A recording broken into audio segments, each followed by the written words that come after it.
Click subscribe and bell icon to get regular notifications.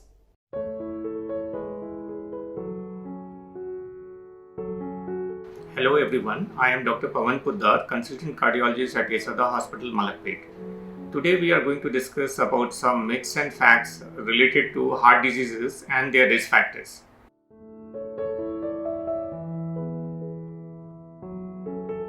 Yeah, this is true to some extent, but not entirely true.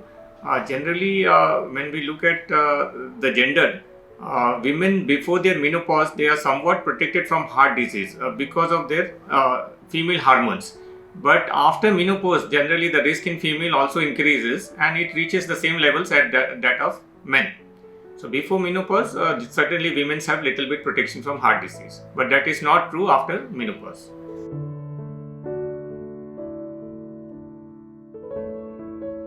That is not entirely true.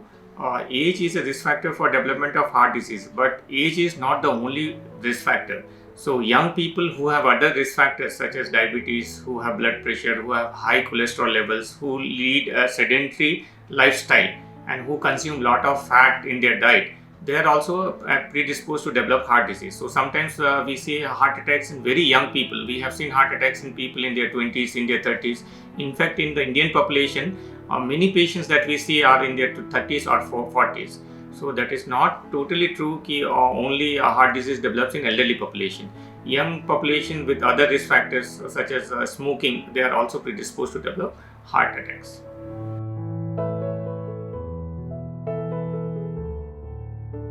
That is totally a myth because diabetes is a very important risk factor for the development of heart disease. Diabetic patients, they have 3 times the risk of developing heart attacks compared to non-diabetic patients. So diabetes is strongly related to the development of heart disease. So it is very much important for all the diabetic patients to take care of their diabetes right from the beginning. Because if diabetes remains uncontrolled, it can lead to development of heart attacks or even brain strokes.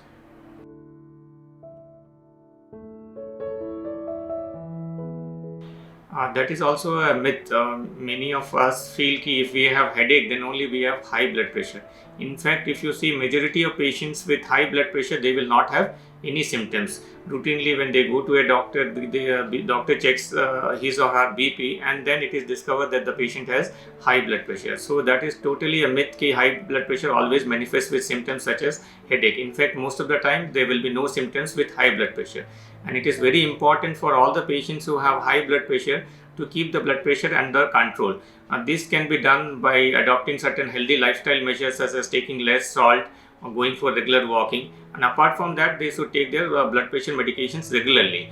Because if the blood pressure remains uncontrolled, over the period of time, patient is going to develop other problems. Patient can develop kidney problems, patient can develop heart problems. Sometimes they can have brain hemorrhage also, which are very devastating complications of blood pressure. So it is very imperative that we take good care of our blood pressure right from the time it is diagnosed. We don't take blood pressure for granted because it can lead to very serious complications if not taken care of.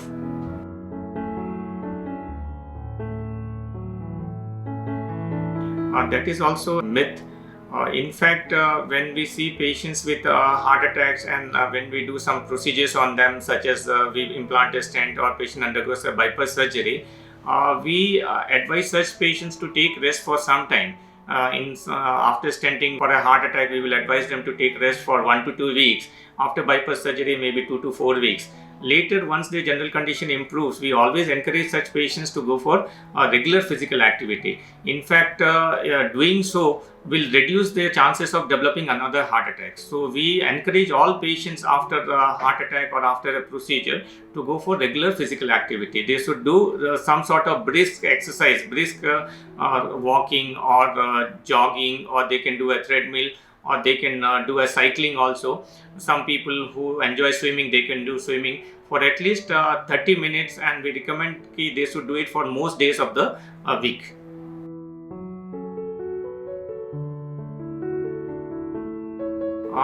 That is also not true.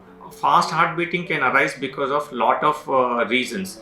Even if when we are anxious, certain nerves in our body are activated, which are called the sympathetic nerves. So they tend to increase our heart beating. When we are anxious, when we are frightened, when we have fever, our heart beating can go up. There are some other diseases of the heart which can increase the heart beating. So fast heart beating need not necessarily indicate that we have any blockages in the arteries or we have heart attack. So fast heart beating can be a manifestation of so many other conditions.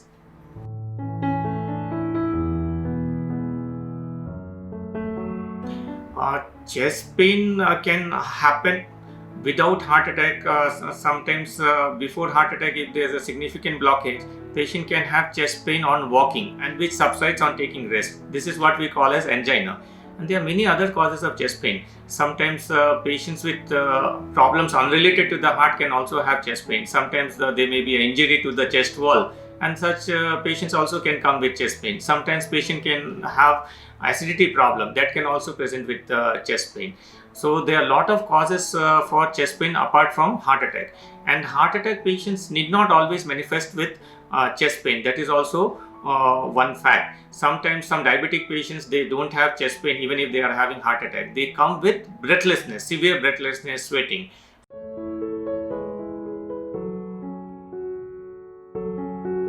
That is also a myth. Heart failure is totally a different thing from no heartbeat actually. So generally our heart is a pump. The function of the heart is to pump the blood to the whole body. Normally the capacity of this pump is measured in terms of what we call as ejection fraction. So normal person will have an ejection fraction of 60 to 80%. That is, they will pump 60 to 80% of the blood during each heart beating. So when this capacity comes down, when it comes down to below 50%, that is what we call as a heart failure. That is what is the medical terminology for heart failure, when this capacity of pumping comes down. So absence of heart beating is when patient terminally dies, then the heart beating stops. So heart failure and heart beating, stopping of heart beating are not the same. They are quite the different things.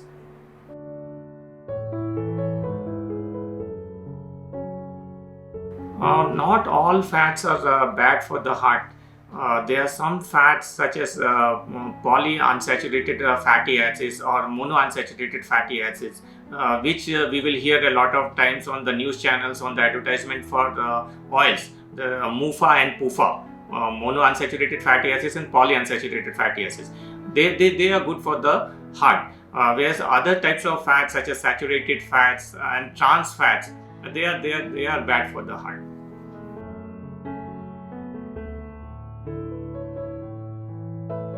This was the concept which we used to believe, but recently some data is emerging which is suggesting that our cholesterol is not only dependent on the food that we take.